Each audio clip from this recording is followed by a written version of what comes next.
Good morning student. अपने chapter तत्वों का वर्गीकरण को आगे बढ़ाते हुए आज के लेक्चर में मैं आपको बताऊंगा कि आवर्त सारणी का आधुनिक स्वरूप क्या है। तो चलिए प्यारे बच्चों, अब हम स्टार्ट करते हैं आवर्त सारणी के आधुनिक स्वरूप के बारे में। इसमें सबसे पहले मैं आपको बताऊंगा कि परमाणु क्रमांक को परमाणु भार की तुलना में अधिक अभिलाक्षणिक गुण क्यों माना गया। जब मैंने आपको मेंडलीव आवर्त सारणी की कमियां बताई थी तो उसमें एक कमी थी कि यह अपेक्षाकृत कम अभिलाक्षणिक गुण परमाणु द्रव्यमान पर आधारित है। तो ऐसा क्यों कहा गया, आप इसको समझिए। मोजले नामक वैज्ञानिक ने पाया कि तत्वों की एक्स किरणों की अभिलाक्षणिक आवर्ती तथा परमाणु क्रमांक में ग्राफ खींचने पर एक सीधी रेखा प्राप्त होती है, जबकि परमाणु भार के साथ ऐसा नहीं होता। देखिए, अगर हम तत्वों की एक्स किरणों की अभिलाक्षणिक आवर्ती न्यू के वर्गमूल तथा तत्वों के परमाणु क्रमांक जेड के मध्य एक ग्राफ खींचते हैं तो हमें एक सीधी रेखा प्राप्त होती है। जब यही कार्य परमाणु भार के साथ किया जाता है तो एक जिग जैग रेखा प्राप्त होती है, अर्थात आवर्ती कभी ज्यादा हो जाती है, कभी कम हो जाती है। तो इस आधार पर मोजले ने बताया कि परमाणु क्रमांक परमाणु भार की अपेक्षा अधिक अभिलाक्षणिक गुण है। चलिए अब हम आगे बढ़ते हैं आधुनिक आवर्त सारणी के बारे में। देखिए, जब मोजले ने वर्गीकरण का आधार परिवर्तित कर दिया तो आवर्त नियम में भी परिवर्तन किया गया और नए बने आवर्त नियम को आधुनिक आवर्त नियम कहा गया। आपसे प्रश्न हो सकता है कि आधुनिक आवर्त नियम क्या है। इस नियम के अनुसार तत्वों के भौतिक व रासायनिक गुण उनके परमाणु क्रमांक के आवर्ती फलन में होते हैं, अर्थात तत्वों को परमाणु क्रमांक के बढ़ते क्रम में व्यवस्थित करने पर निश्चित अंतरालों पर समान गुणों की आवर्तीता होती है।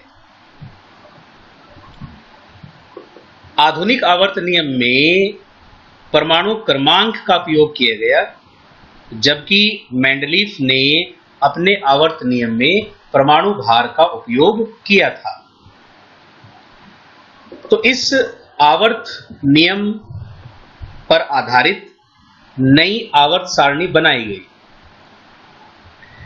लेकिन उससे पहले मैं आपको बताऊंगा एक इंपॉर्टेंट टॉपिक कि जिन परमाणुओं के परमाणु क्रमांक 100 या 100 से अधिक होते हैं उनका नाम कैसे लिखा जाता है।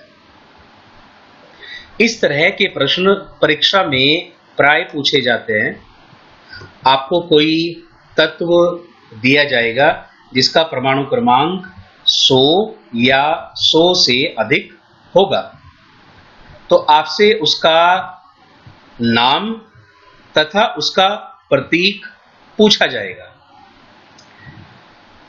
देखिए, IUPAC international union of pure and applied chemistry ने ऐसे तत्वों के नाम लिखने के लिए कुछ नियम बनाए।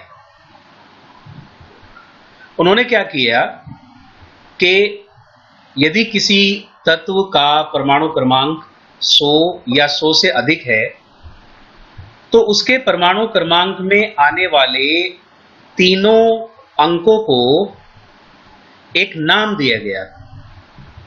देखिए, जब परमाणु क्रमांक 100 से अधिक होगा तो उसमें 0 से लेकर 9 तक के नंबर आएंगे।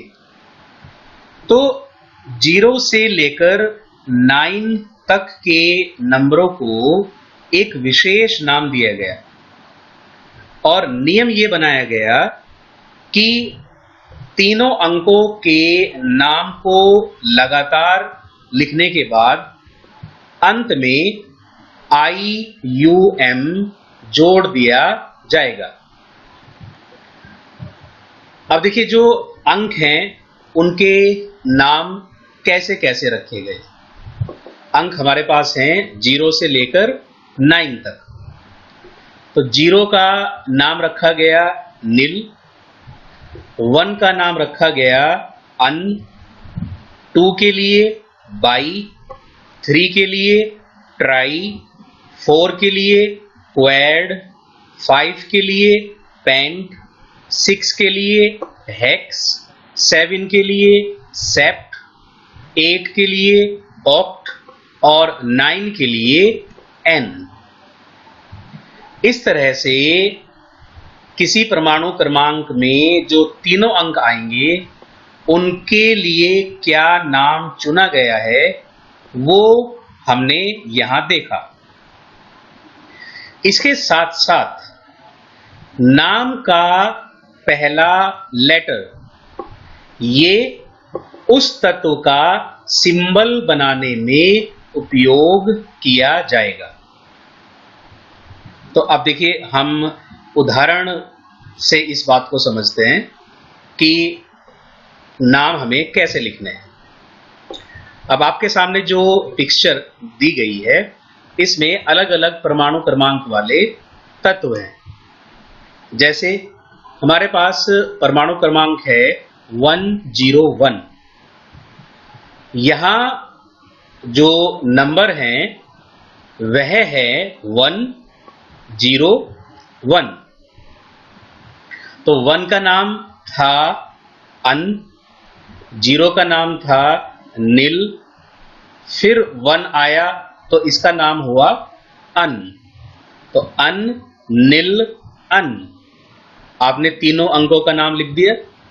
अब इसके बाद आपको IUM जोड़ देना है। तो इसका पूरा नाम क्या हुआ? अन नील अनियम। और इसका प्रतीक क्या होगा? UNU। तो आप देख सकते हैं UNU। तो देखिए बच्चों, ये कोई डिफिकल्ट बात नहीं है। आपको सिर्फ अंक देखने हैं और हर एक अंक के लिए क्या नाम दिया गया है वो नाम देना है लगातार, और अंत में IUM जोड़ देना है। तो इस तरह से अगर हम देखें 115, इस परमाणु क्रमांक वाले तत्व का नाम क्या होगा? अनपेंट और IUM अर्थात अनपेंटियम, और इसका सिंबल क्या होगा? UUP। तो इस तरह से आपको ऐसे तत्वों के वैज्ञानिक नाम लिखने आ गए जिनका परमाणु क्रमांक 100 या 100 से अधिक है। चलिए अब हम आगे बढ़ते हैं कि जो आधुनिक आवर्त नियम था उसके आधार पर दीर्घ आकार आवर्त सारणी का निर्माण किया गया। तो ये आवर्त सारणी किस प्रकार की है इसके क्या गुण हैं और इसने मेंडलीफ की आवर्त सारणी की कमियों को किस तरह से दूर किया, तो अब हम इसके बारे में पढ़ते हैं। यह आवर्त सारणी का मौजूदा स्वरूप है। देखिए, अभी जो हम आवर्त सारणी उपयोग करते हैं वो दीर्घ आकार आवर्त सारणी है। यह तत्वों के इलेक्ट्रॉनिक विन्यास पर आधारित है।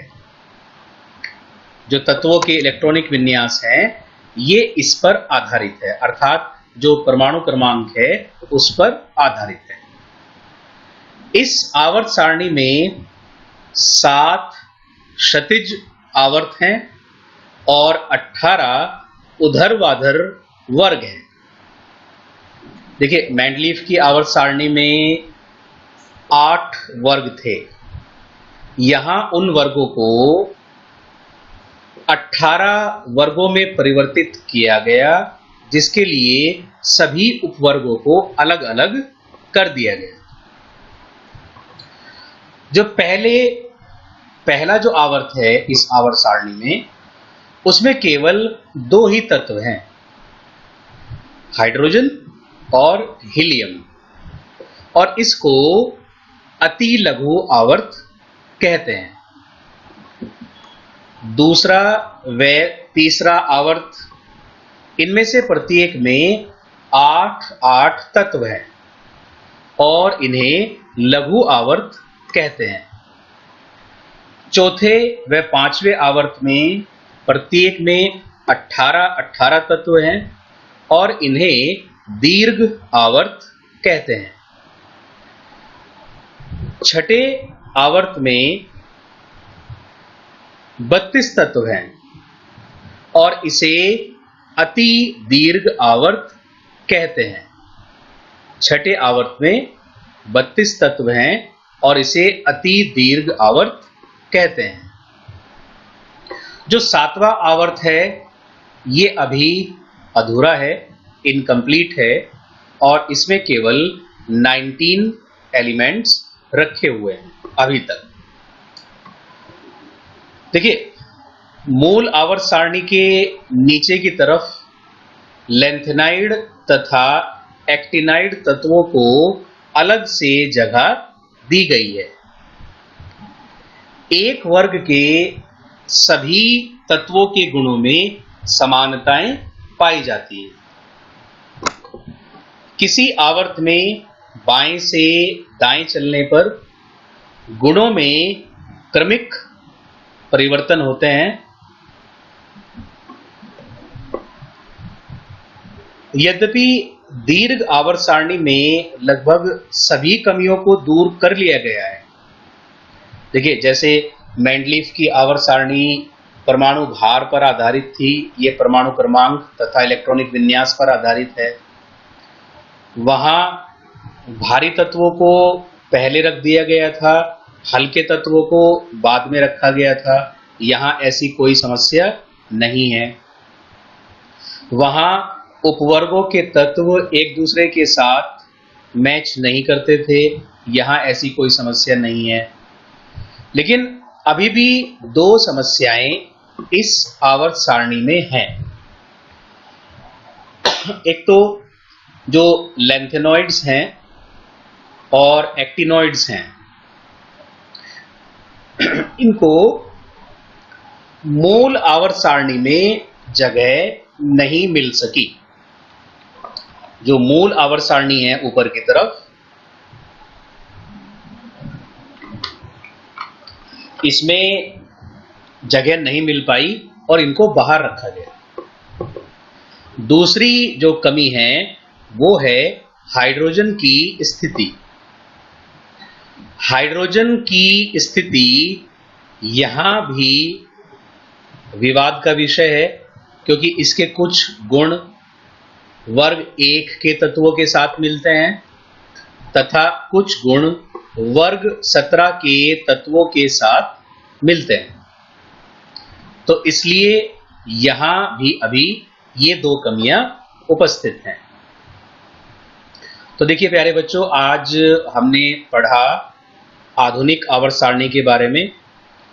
कल की कक्षा में मैं आपको बताऊंगा बोहर वर्गीकरण के बारे में।